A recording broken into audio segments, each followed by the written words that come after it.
Olá, quarto ano, tudo bom com vocês? Então, hoje, na nossa aulinha de história, nós vamos trabalhar o último assunto do nosso livrinho antes da nossa avaliação bimestral, ok? Então, nós vamos trabalhar as comunidades de afrodescendentes, Quilombo dos Palmares e as comunidades quilombolas hoje. Nós vamos trabalhar, então, essa parte, né, dos negros, mas vamos trabalhar um pouco branda, porque nós sabemos que a parte da escravidão no nosso Brasil foi uma parte muito triste da nossa história, mas que os negros também nunca aceitavam aquele tipo de escravidão, né? Eles sempre se rebelaram. Então, eles sempre eram pessoas que não aceitavam esse tipo de coisa contra eles, né? Até porque quando as pessoas traziam eles para cá, achavam que eles não eram nem gente, né? Só por conta da cor da pele. Aí, por esse motivo, aconteceram muitas coisas feias que deixa feio, né, a nossa história do Brasil.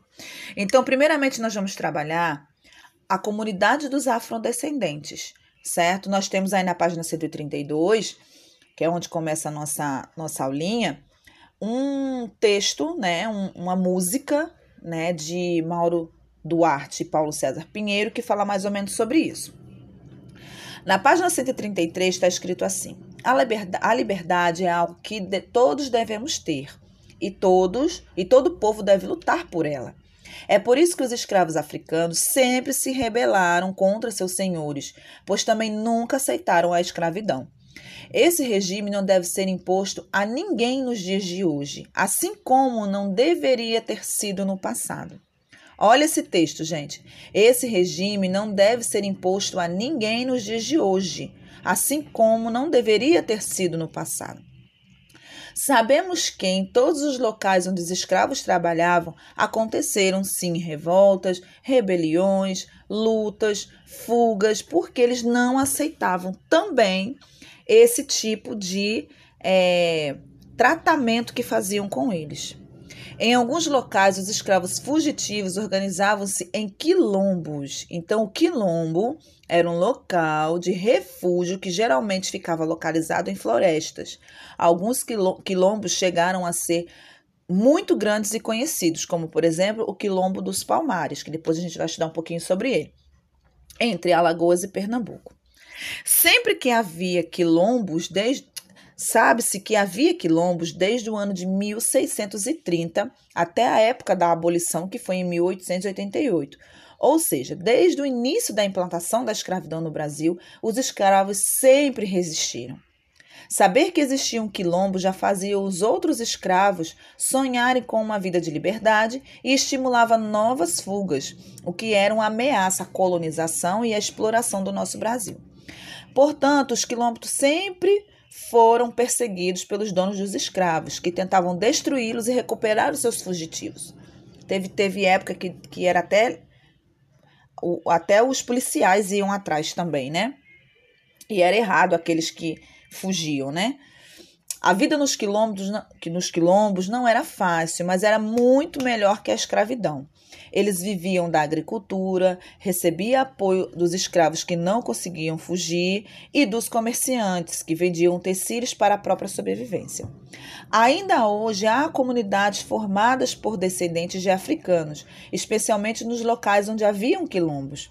Nessas comunidades, chamadas de quilombolas, mantém-se tradições, organização social e vivência baseada na resistência à escravidão. Apenas recentemente, em 1988, que foi dada a essas comunidades a propriedade das terras que ocupam. Além disso, eles foram tombados como lembranças históricas dos quilombos. E aqui na Paraíba existe uma. Eu mesmo tenho uma amiga, aliás, duas amigas que são duas irmãs, que elas moram em comunidades quilombolas aqui na nossa Paraíba. Então, nós vamos falar agora sobre um dos quilombos que foi muito importante para um dos maiores que existiram, que foi o Quilombo dos Palmares. Normalmente, o desembarque dos escravos acontecia nos portos do Rio de Janeiro, do Recife e de Salvador. Os escravos eles eram levados às lavouras de cana-de-açúcar e do café, e posteriormente para as minas, né? Para as minas do ouro. Nas fazendas de gado, realizavam seus mais diferentes serviços. Trabalhavam em atividades domésticas na casa grande, né, dos seus senhores, e também eram grandes ferreiros. Nas cidades, eram explorados como vendedores, carregadores de frutas, comidas produzidas pelos seus donos. Para não fugirem, traziam cangas no pescoço, que eram como se fossem umas coleiras, sabe? Era muito triste. Quando aqui chegavam, tinham até de seguir a religião dos seus donos. Muitas mulheres passaram a ser mucamas. Mucamas são tipo empregadas domésticas, cozinhando, cuidando da casa, lavando roupa. E tinha pessoas que não queriam dar nem de mamar aos seus filhos e pegavam as negras para dar de mamar. Por isso surgiu o nome ama de leite. Para muitos senhorzinhos e senhorzinhos, as escravas tornavam-se a mãe preta ou a mãe de leite, pois amamentavam os filhos dos seus donos. Muitas vezes os escravos eram atacados pelo banzo, que é a doença causada pela saudade da sua terra natal, chegando a definhar e até morrer. Devido aos maus tratos, fugiam, mas eram perseguidos pelo capitão do mato, uma espécie de feitor que administrava o trabalho escravo e aplicava os castigos por desobediência ou fuga. Quando conseguiam fugir, criavam então os quilombos, entre os quais o mais importante foi o de Palmares, nas serras de Alagoas e Pernambuco. Foi assim chamado porque no local onde estavam haviam muitas palmeiras. Então, você sabia, o Quilombo dos Palmares reuniu cerca de 20.000 pessoas, entre escravos fugitivos, indígenas e brancos fora da lei. Seu último líder foi Zumbi. Pela sua bravura, virou lenda. Vítima de traição, Zumbi foi morto numa emboscada e teve sua cabeça cortada e exposta em praça pública, no Recife. Esse fato aconteceu no dia 20 de novembro de 1695 e foi tomado como um marco para o Dia Nacional da Consciência Negra. Então, todo ano, dia 20 de novembro, existe o Dia da Consciência Negra. Em alguns locais é até feriado. Quando podemos avaliar e repensar a contribuição dos africanos na formação do povo brasileiro? Aí na foto tem negros puxando redes e no fundo a torre de vigilância. Detalhe de um mapa da capitania de Pernambuco. Imagem contemporânea do Quilombo dos Palmares, gravura de Berlos de 1647. Zumbi dos Palmares. O mais famoso dos quilombos foi o Quilombo dos Palmares em Alagoas. Esse quilombo era chefiado por Zumbi. Houve 25 expedições que tentaram destruir o Quilombo dos Palmares, mas não tiveram sucesso. Diante de tal resistência, o governador de Pernambuco contratou o bandeirante paulista Domingos Jorge Velho para destruir o quilombo, porque temia sua força. Zumbi ainda tentou resistir com alguns de seus homens, mas foi traído e preso. Sua cabeça foi cortada, presa a um poste e exposta numa praça do Recife para que servisse como exemplo aos demais escravos. O primeiro ataque de Domingos Jorge Velho fracassou, mas depois que recebeu um reforço de quase 3.000 homens, conseguiu entrar e massacrar os habitantes do Quilombo dos Palmares. Coisa triste, né, gente? Só porque eles queriam a liberdade deles.